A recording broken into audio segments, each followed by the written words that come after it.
Marhaba, this is the Arab Gamer, gaming from the Arab world. I'm glad to be back, but before I start talking about gaming from the Arab world, I thought I'd share with you my experience going to Japan.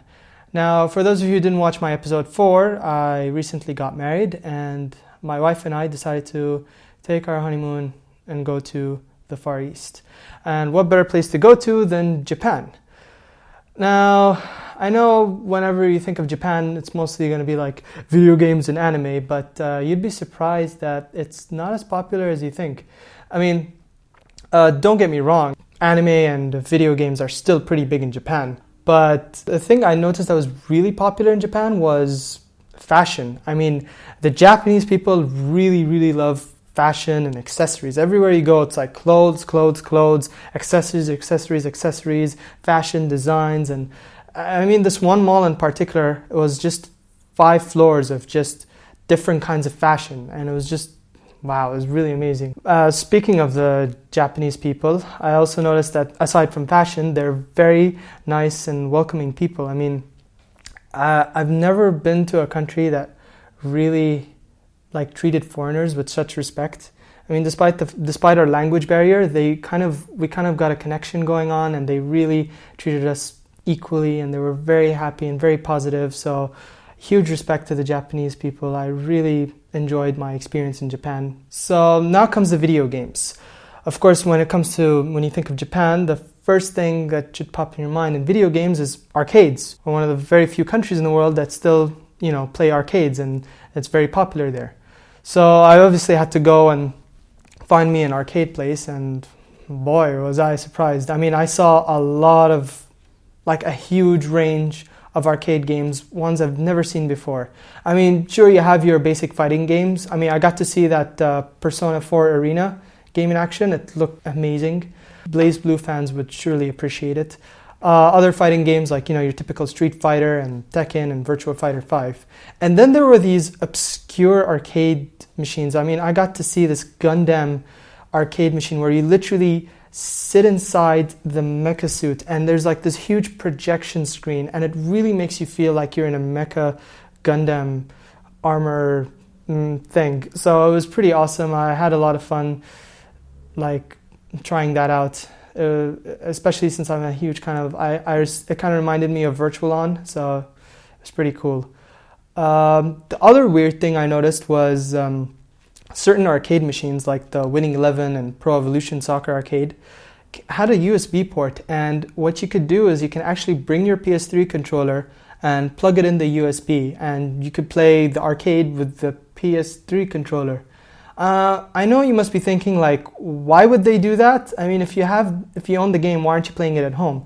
But it kind of dawned on me when I saw that. It kind of dawned on me why they would do that, because it's just the way Japanese people, the reason why they love arcades so much, it's because Japanese people love playing video games and they love socializing at the same time. So the arcades are kind of this nice place to hang out and chillax, and it's a good place to go after coming from work or school, because I believe that as soon as they head back home, they have to do assignments and chores and homework. So it kind of makes sense.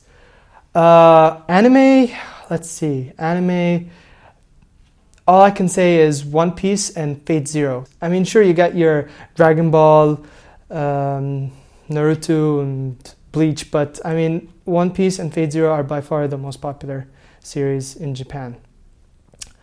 Another thing that I liked was the Japanese anime shops. They had this shop called Animato, where you could go and shop for figurines, merchandise, cosplay, manga, and it was all really well organized. I've been to a lot of anime shops in the region, and they definitely don't come anywhere close as organized as the ones they have in Japan.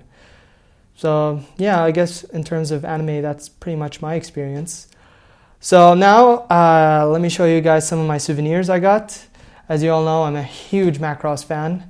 I couldn't resist not buying this one, because this one's actually a very rare model, and finding this was hard, but when I did it, I had to buy it. It's for VF25F. It's a build-it-yourself model kit, and it's from the Macross Frontier series. So it's, as you can see, it's pretty big. Let me just try opening it up. It has a lot of pieces. I mean, this thing is going to take me a long time to build. I'll probably start building it in Eid or whenever I have free time, but definitely looking forward to that. Another thing was the Sonic figurine. I mean, I love Sonic, and this is one of the most adorable looking Sonic figurines I've ever seen. It's really well made, and you could really just do anything with them. You can customize them and do really cool poses, so it's a perfect thing to put on your desk and just admire. Lastly is Calpis water. Now this is a very interesting drink. They don't sell this. I haven't seen this outside of Japan, and it's actually it's a national drink, and it's very popular. You might look at this and you think, oh, okay, it tastes like milk, but it actually doesn't taste anywhere near that. It has this very sugary, candy-like taste, and it's so addicting. As soon as you just start drinking it, you just couldn't stop, and it's very tasty, and it's gonna break my heart, because I'm eventually gonna have to finish drinking this, or preserve it for all eternity. But yeah, anyways, that's my Japanese experience, or Japan trip experience in a nutshell. If you have any comments or you have questions about Japan, I'll hopefully try to explain them with the best of my abilities. Don't forget to like and subscribe and give us your feedback. This is the Arab Gamer, gaming from the Arab world, the Aziz.